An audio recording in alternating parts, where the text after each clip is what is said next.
Assalamualaikum warahmatullahi wabarakatuh. Nama saya Muhammad Zaki Amir. Hari ini saya ingin mempresentasikan pandangan Islam terhadap globalisasi untuk memenuhi tugas agama Islam 4. Dengan adanya perkembangan digital dan ilmu pengetahuan dan teknologi yang semakin cepat, maka dunia Islam mau tidak mau harus berkompromi dengan kondisi yang ada agar tidak ketinggalan. Globalisasi merupakan fenomena yang tak terhindarkan pada penghujung dasawarsa abad ke-21, ditandai dengan kemajuan teknologi komunikasi informasi telah menghasilkan perubahan kebudayaan manusia. Umat Islam sebagai dari komunitas dunia cenderung kurang mampu mengikuti perkembangan zaman. Dalam perspektif global, ada beberapa faktor yang disoroti oleh Jamali sebagai fenomena kemunduran umat, yaitu kemunduran bidang agama, akhlak, keterbelakangan ilmu pengetahuan dan teknologi, keterbelakangan ekonomi, sosial, kesehatan, politik, dan manajemen dalam juga termasuk bidang pendidikan. Rumusan masalah tentu dengan perkembangan dunia yang begitu cepat seperti ini, pastinya itu timbul banyak masalah yang menghambat dunia Islam itu untuk bersaing dengan dunia barat ataupun dunia Cina, kayak negara Cina. 1. Bagaimana hakikat pendidikan Islam. 2. Globalisasi dan dampaknya dalam dunia pendidikan, tantangan dan peluang pendidikan Islam. Langlung menyatakan bahwa proses pendidikan adalah satu proses yang mempunyai tujuan, biasanya diusahakan untuk menciptakan pola tingkah laku tertentu pada kanak-kanak atau orang yang sedang dididik.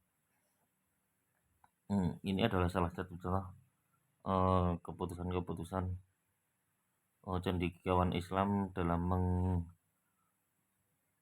mengakomodir dan menghadapi perubahan yang terjadi seiring dengan era globalisasi, yaitu melakukan kerjasama sesama negara Islam atau OKI, mengeluarkan fatwa baru tentang pengharaman ganti kelamin, meski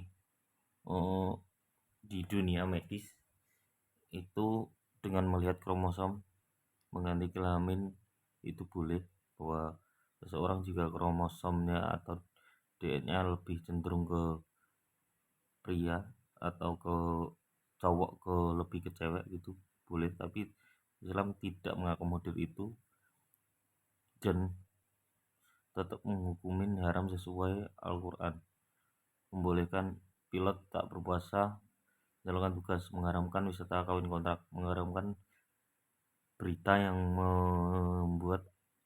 memuat aib orang lain, adanya Al-Quran berbasis aplikasi digital.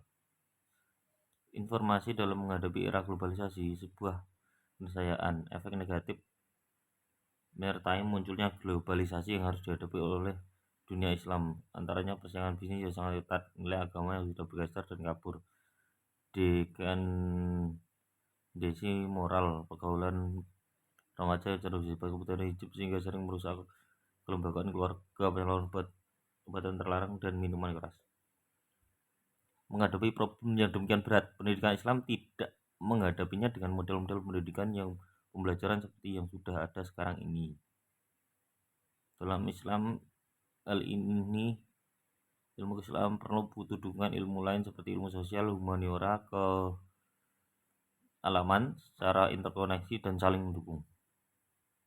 Arus global itu bukan lawan atau kawan bagi pendidikan Islam, melainkan dinamisator. Bila mengambil posisi anti global maka stagnan. Oleh karena itu pendidikan Islam harus mengomposisikan diri menakar arus global, artinya semua nilai-nilai ajaran Islam diadopsi dan dikembangkan, sedangkan yang tidak ditinggalkan. Hal yang diperlukan dalam dunia Islam antara lain mengabaikan kembalian ayat ilahiyah dan ayat-ayat kaumiyah Islam, ilmu pengetahuan, mengamuriskan kembali relasi Tuhan dan manusia. Bentuk pendidikan antara skeptis dan mengharmoniskan antara imam ilmu kita tidak boleh dipisahkan. Dan tinjauan ayat Al-Quran terhadap dunia global dalam surat Al-Hujurat. Ya ayyuhalladzina nasyu inna khalaqnakum min dzakarin wa ansa wa ja'alnakum